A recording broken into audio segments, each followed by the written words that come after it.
வணக்கம். இது நான் ஒரு உண்மை சம்பவத்தை உங்கள் மக்கள்கிட்ட ஒரு கருத்து கணிப்பு மாதிரி நான் கேட்குறேன். முடிஞ்ச வரையும் இந்த வீடியோவை ஸ்கிப் பண்ணாமல் பார்த்துட்டு உங்களுடைய கருத்துக்களை கமெண்டில் தெரிவிங்க. அதாவது ஒரு ஊரில் ஒரு கிராமம். இந்த கிராமத்தில் உயர்ந்த ஜாதிக்காரலாம் இருக்காங்க, தாழ்த்தப்பட்டவர்களும் இருக்காங்க. அங்கே தாழ்த்தப்பட்ட ஒரு பகுதியில் ஒரு ஊரணி இருக்குது. அந்த ஊரணி தாழ்த்தப்பட்டவர்களுக்கு தான் சொந்தமானது. சரிங்களா? அது ஒரு நார்மலான ஊரணி, குளிக்கிறதுக்கு துவைக்கிறதுக்கு வச்சுக்குவாங்க. சரிங்களா? அந்த ஊரணி வானம் பார்த்த பூமி. அதாவது சில நேரம் தண்ணி இருக்கும், கோடை காலத்தில் தண்ணி இருக்காது, வறண்டு போய் கிடக்கும்.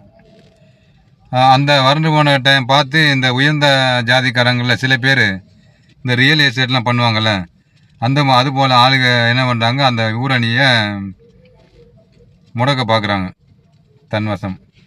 அப்போ என்ன பண்ணுறாங்க, அந்த ஆளுகெல்லாம் சேர்ந்து அந்த ஊரணியை மண் போட்டு மூடி, அந்த ஊரணியே இருந்தது தெரியாத அளவுக்கு மூடி போட்டு பிளாட் போட்டு விற்க ஆரம்பிச்சிட்டாங்க, வீடும் கட்ட ஆரம்பிச்சிட்டாங்க.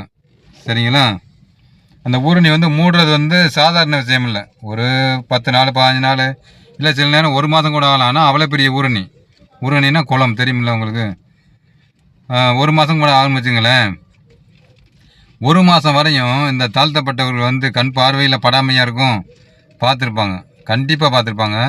அதில் சில பேர் என்ன செஞ்சுருக்காங்க, அதில் அந்த பக்கம் இன்வால்வ் ஆகிருக்காங்க. எப்படின்னு கேட்டிங்கன்னா, அவங்கக்கிட்ட கொஞ்சம் காசை கொடுத்து நீங்கள் வாய் திறக்காதீங்க, பேசாதீங்க, நாங்கள் பார்த்துக்குறோம் அப்படின்னு சொல்லிட்டு சொன்ன உடனே அவங்க கம்முன்னு இருந்துட்டாங்க.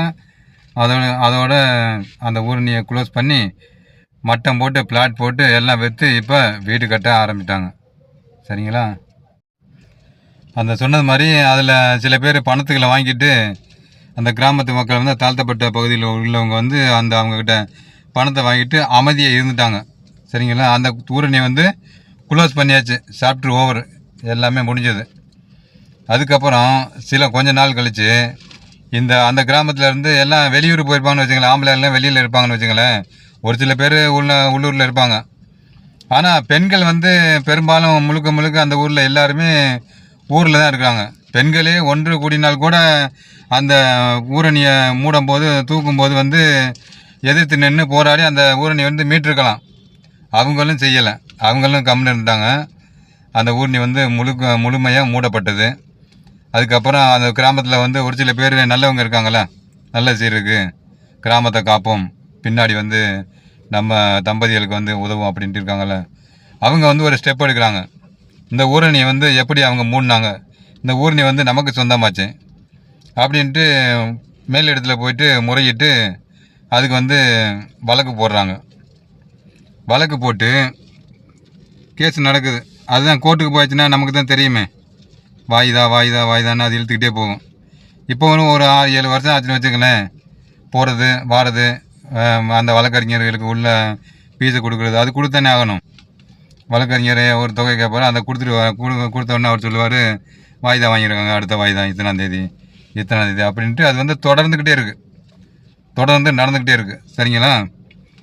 இப்போ அந்த ஊரணி மூடினாங்கல்ல, அவங்களும் வழக்கு போட்டிருக்காங்க. இவங்க என்ன சொல்கிறாங்கனாக்கா, அந்த ஊரணி எங்களுக்கு இருந்தோம் அப்படிங்கிறாங்க. அவங்க என்ன முறையில் வாதாடுறாங்கன்னு தெரியலை. பெரும்பாலும் பணம் அதிகமாக யார் செலவு பண்ணுறாங்களோ அவங்க பக்கம் தான் அந்த வழக்கு ஜெயிக்கும், தெரிஞ்சது தானே. இதில் நான் உங்ககிட்ட என்ன கேட்குறேன் அப்படின்னாக்கா, அந்த ஊரணியை மூடினாங்கல்ல, ரியல் எஸ்டேட் பண்ணுறவங்க இருக்காங்கல்ல, அவங்க என்ன பண்ணியிருப்பாங்க அப்படின்னா, அவங்களுக்கு நான் சாதகமாக பேசலை, அவங்களும் செலவு பண்ணியிருப்பாங்க நிறைய. அந்த ஊரணியை மூடுறது சாதாரண விஷயம் இல்லை, அப்படி தானே. அது பெரிய ஊரணி, அதில் ஜேசிபி எல்லாம் மண்ணள்ளி கொண்டாந்து எங்கே இருந்தால் மண்ணு கொண்டாந்து மட்டம் பண்ணுறதுக்கு அது நிறையா லட்சக்கணக்கு செலவு பண்ணியிருப்பாங்கன்னு வச்சுங்களேன். அவங்க என்ன சொல்கிறாங்கனாக்கா, இப்போ எல்லாம் நடந்து முடிஞ்சு போச்சு, இப்போ உங்களுக்கு ஏதாவது அதில் உள்ள இடம் இத்தனை பிரச்சனை உங்களுக்கு தாரத்துக்கு ரெடியாக இருக்கும், வாங்கிக்கோங்க, வாங்கிட்டு சுலமாக போயிடும் அப்படின்னு அவங்க சொல்கிறாங்க. ஆனால் இவங்க என்ன சொல்கிறாங்க, ஊரணிக்காரர் என்ன சொல்கிறாங்க, எங்களுக்கு ஊரணி தான் வேணும் அப்படின்ட்டு இவங்க விடாப்படியாக அந்த ஊரணியிலே நிற்கிறாங்க. சரிங்களா? அவங்க ஒரு குறிப்பிட்ட இடம் தாரம்னு சொல்கிறாங்க, அதுலேயும் உங்களுக்கு கூட குறைய வேணும் அப்படின்னாக்க சொல்லுங்கள், பேசி நம்ம முடிச்சுக்குவோம் அப்படின்னு சொல்கிறாங்க அவங்க. ஆனால் இவங்க ஒத்துக்கவே மாட்டேங்கிறாங்க. இவங்க விடாப்படியாக அந்த ஊரணி தான் வேணும் அப்படின்ட்டு இருக்கிறாங்க. இப்போ நடக்கிற காலகட்டத்தில் இருக்கிற வீட்டையே வரி கட்டியிருக்காங்க. எல்லாம் வரிகட்டெல்லாம் பண்ணி கரண்ட் பில்லு தண்ணி பில்லாம் கட்டி இருந்துமே வீட்டை வந்து இடிச்சு விட்டு தெருவில் விட்டுறாங்க. அந்த மாதிரி ஒரு முறை நடந்துக்கிட்டு இருக்கு இப்போ. இது வந்து ஊரணி, எல்லாருக்கும் பொதுவான ஊரணி, அதை மூடிட்டாங்க. அப்படிங்கும்போது இப்போ வந்து அந்த தீர்ப்பு வந்து ஒன்று கேட்டோம்னா, ஒரு கதை சொன்னோம்னாக்கா அது கொஞ்சம் அசிங்கமாக தான் இருக்கும். ஆனால் இருந்தாலும் அதை சொல்கிறேன், என்ன செய்ய சொல்லி தான் ஆக வேண்டியிருக்கு. அதாவது ஒரு சாப்பாடு சாப்பிட்டு அதை நம்ம ஜீரணமாகி எல்லாம் அது நரகலாச்சுன்னு வச்சுங்களேன், அதை போய் எனக்கு இப்போ திருப்பி கொடுனா அப்படி கொடுக்க முடியுமா கூனிங்களா? அந்த மாதிரி தான் இவங்க வந்து இவங்க பிடிச்ச பிடிவாதத்தை விட மாட்டேங்கிறாங்க. அவங்க எல்லாமே முடிஞ்சு அவங்க பக்காவாக பிளான் பண்ணி பட்டாவெல்லாம் போட்டு அவங்க பக்காவாக பண்ணிட்டாங்க.